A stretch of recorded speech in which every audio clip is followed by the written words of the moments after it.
Good evening, ladies and gentlemen. How are we getting on? So, a little Valheim video today, as over the last month or so I've been playing quite a bit of this with a few friends, and I've put together a place I think is pretty darn cool, so let's check it out.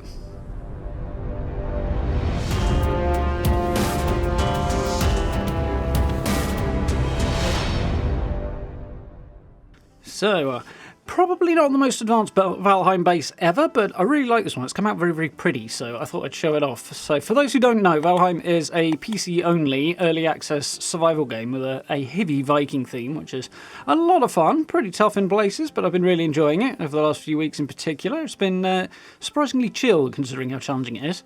So the idea here was just the base that I've built up from sort of day one on this particular playthrough, and bit by bit we've added to it and beautified it and added things that are needed and made it a bit more secure, and yeah, it's come out quite well. So standing outside the front gate at the moment, we'll have a look inside in a second. You see we've gone for some fairly hefty looking earthworks here.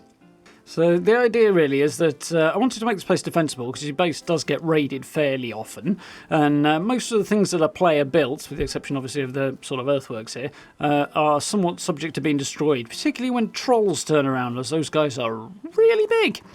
So I went for something like this, as it's a lot more defensible, a lot harder for them to destroy, and it looks pretty cool. The idea was to sort of dress it up with a palisade across the top, put some towers on there so that it looks a bit more formal and like I can stand up there and shoot down on anything attacking and keep the bad guys at bay. Whilst on the other side of it, on the inside that we'll see in a minute, I've tried to make it much less overt and more blending into the environment, so I think it's come off quite well. So you can see it runs all the way around the base, right down into the sea on both sides. As we are on the coast there. Pretty awesome sailing mechanics in Valheim, so definitely need to have a coastline in your base so that you've got somewhere to put your boats. So you've got a couple of towers out there with a couple of little banners on the front just to dress them up a little bit. The woodwork's not strictly speaking necessary, apart from where it holds up the roofs at the top. But it dresses things up, makes it look a little more complete, a little neater, and a bit more interesting, because the stone can be a little bit unfinished looking in places. But inside our little entranceway here, kind of got a bit of a Moria vibe, I like to think, but in miniature, of course. But I do like the way that looks. It's kind of fun. Very, very easy to defend. A decent repetition of it on the inside. Looks good. Let's take a little look around the main village before we actually go piece by piece, because I really like how this has come out. Initially, it was sort of very separated and segmented, separate buildings kind of vibe, but I added a few trees here and there, and that made all the difference. So we'll have a look around in a sec. I'm going to run up this slope, if I can, and take a little look at the towers first, because these things are pretty basic. They're just basically somewhere to give me a little bit of height so I can see what I'm doing when I want to shoot things from the walls. As obviously shooting over those palisades is a bit of a challenge. We do like how it's come out though. This one's a bit of an odd shape. Most of them are just square. This one, because of the weird corner it's on, ended up needing to be a bit different. That gives us a nice view down both sides from the corner here, so I can rain arrows down on anything I need to. A little bit of cover when moving around the walls there. Top of the gatehouse here is reasonably basic, but means I can sort of run around, keeps that nice open vibe going on, as well as having some nice covered towers at the top as well. Hop up the top. All four of them are the same, so you can basically see what's going on from this one. Get a nice view down the pathway into the village there. A little bit more wood on the towers on their sides as well there, just to kind of break up that stone texture and make it look a little bit more interesting. There we are. And there's 6 of them, I think, towers. 6 towers on this place, apart from the ones on the gatehouse as well, so a lot of stone was used to build this place up. It's come out quite nicely. So, let's have a look at the rest of the village. So, nice little paved pathway going down here. I had a kind of dead space up on this side, so I decided to put a kind of seating area, grove, chilling out area. So I put a few plants in, put a tree in there, some little benches around, so it's just a nice place to hang out and chill. It's quite a serene little corner of the village, this one. I really like it. Yeah, well, nice little place to relax and enjoy the scenery. You can see the walls as well, as I said before, the sort of earthworks are kind of blending into the rest of the environment as well. They don't stand out too much from the inside, which is quite cool, is what I was going for. So we have our little portal hub here, which is the fast travel system in Valheim is tied to these portals, so generally you have to run everywhere, but if you've set these up, you build one at each end and link them, then you can fast travel between 2 set points. So these are the regular places I travel from my base to, so a couple of different portals there. A nice little structure that's kind of open, but there's a little bit of character just to keep those contained within. So before we head on down, let's have a look at my temple, I suppose. I'm reluctant to use any particular word to describe it. It's a place to go to eat food, drink mead, and praise Odin. That was the idea with it. And also to fill up this empty space at the back. So a little fireplace in there, somewhere to cook a bit of food if we need to. Plenty of windows to let the smoke out, because nobody wants to be breathing smoke.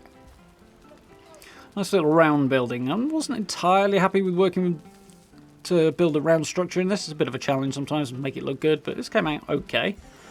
A little bit of decoration up in there on the walls as well. Looks alright. Just noticed that sconce is wonky. So let's have a look over here. We've got my fields. Again, the idea was that the carrots were going to feed my pigs, which unfortunately kept getting killed when my base got attacked, so no pigs at the moment, so I've got some spare carrots, but I'm also growing a load of turnips, which make some useful food for my character as well, as it's tied into the health of the character. You have to eat in order to maintain a high level of health, otherwise you will get squished very quickly when trouble starts. Down to the main town square, I suppose, and the major structures, major features of the village. A couple of little signposts here just to point you towards the various things. Unfortunately, the game doesn't actually have proper ones, so I have to improvise a little bit, but it works. See where everything is should you need to find it. Start off with our smithy here. So I wanted to do a bit of mixed materials for this one. When I built my initial Mead Haul, which I'll have a look at in a second, I didn't have access to the stone, but by the time I built this separate one, I had the stone available, so I thought we'd mix things up, make it a bit more interesting. Nice and open on the front, so we just run in there, get at the crafting benches if we need them, smelt any ores, that sort of thing. A couple of bits of decoration, a couple of hanging braziers up the top, because charcoal is much easier to keep in stock than resin is for the other light sources, so definitely need to upgrade to a few more of those. This little area was originally where my boars were housed. They've moved now, but it's basically for crafting all the highest level ores, things like that, and metals, as you need specific equipment for it, so that's a recent addition there. See the little backside of the wall here, so that slope runs right up to, basically drops straight off at the top of the earthworks there. Do like how that looks. A little shed on the side of my smithy there to keep my cart in. If I need to run off and get some large quantity of stone or wood, I can drag it back more easily that way. Have a little look at our harbour. Well, obviously the mast of the boat is what determines the height of these buildings, because if you want your boat to be stored inside, you're going to need a lot of clearance. So quite happy with how this came out, using the arches to kind of make it look a little bit more interesting, a bit more decorative. Add a few other bits and pieces, same with the wood poles as well. In the case of the ones in the middle, they're actually holding up the roof, so try to blend them in as well as make them decorative. Got a long ship just chilling out there. Harbour here could do with being a tiny bit longer, but unfortunately the ground drops off very, very quickly under the water just at the end of the building, so it makes it very, very difficult to continue building any further out, which is a bit unfortunate. There are ways to get around it, but it just didn't really seem worth it. Need to reverse my boat in a little bit further so it's got a little bit of extra shelter, but it does the job. Particularly useful when you want to bring ores back, that sort of thing, because you can't fast travel with metal on your person. Well, metal equipment you can, just not raw materials. There we go, nice little view of the village there. The lighting in this game is absolutely sublime. Considering the graphics, they've gone for a kind of somewhat pixely style, which is fine, it looks cool. They've absolutely gone overboard on the lighting and it looks absolutely amazing at times, so really, really like the way it looks coming through the trees in the evening, that sort of thing. Nice little spot. Got a little shed down there under the tree that is the original Shreka was living in when I first started out on this server, just down there under the tree, which I didn't want to pull down. I sort of kept it for nostalgia, so it's kind of been used for a bit of storage, and otherwise it's quite cool. Here is my Mead Haul. A little bit of decoration in the structure here, nothing overt, but does the job. It's quite nice, decent size. I did have to tuck a little extra kind of smokehouse chimney type deal on the side here because the place is sufficiently large inside that my bed isn't close enough to a fire to work. So there's my workaround. There's a little fire outside that's inside that chimney, which means I can actually use the bed because it's just behind this wall, as we'll see in a second.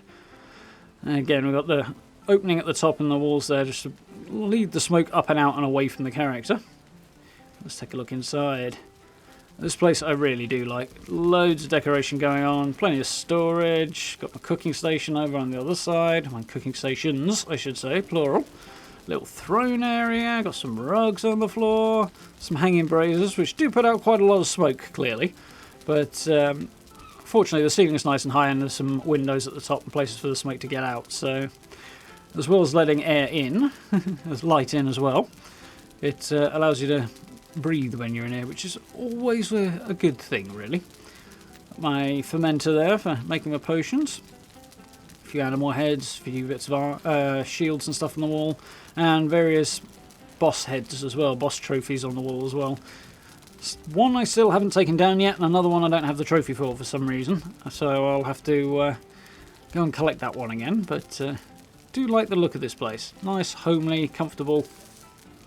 Probably gets a bit cold, so it hasn't got a door on, but I mean, so you don't spend all your life opening the doors this way. Yeah, some tankards on the table and a bit of food if you want to sit down and have a beverage.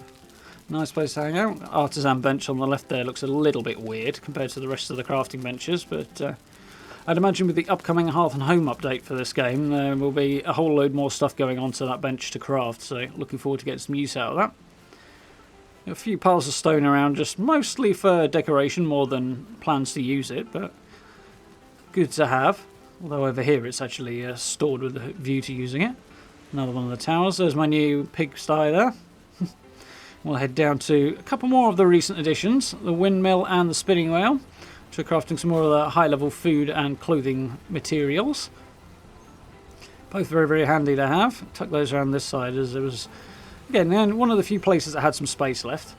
This massive rock on the edge is kind of problematic. I could remove it, but it's handy for standing on and fishing, so not such a bad thing either.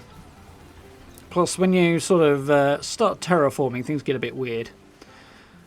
So, we'll take a little run back through as the sun is going down quite rapidly at this stage. We'll get some nice evening colours as well in this place. I really do like it, particularly sort of around sunset, sunrise. It's a very, very pretty little village.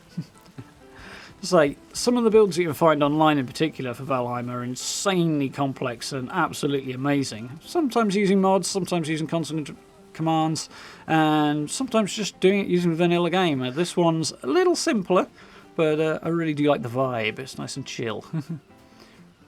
Definitely think, should one find oneself in an afterlife, this would not be the worst option out there. Though I do like it a lot. I've got a couple of crafting benches just here by the entrance because got to keep the door maintained, that sort of thing. So, there we go. Very, very fun time with Valheim. As I say, this game's early access, so if you do want to pick it up, grab it while it's still in early access and still cheaper. It's done very, very well. It's been quite the sensation, this game, and it's a lot of fun. If you're concerned about not having a powerful enough PC, check it out anyway. You might be surprised the system requirements are not as high as you might think, so... A lot of fun, well worth having a little look at. So, I do hope you enjoyed this one, something a little bit different. It was good fun. I've been enjoying playing this game. If you haven't seen them recently, we've got our latest video up on latest Fallout news relating to the end of nuclear winter, and a video on the latest Starfield news as well, so definitely check those out. If you get a chance to join us for live streams as well, playing Fallout 76 and, of course, continuing playing Mass Effect. We should have that one wrapped up in the next few days. As per usual, like, subs, social media links, merch store, all that good stuff down below the video. If you're interested in supporting the channel that way, I massively appreciate it. It really helps out. But for now, thank you very much for watching. I look forward to speaking to you all very, very soon.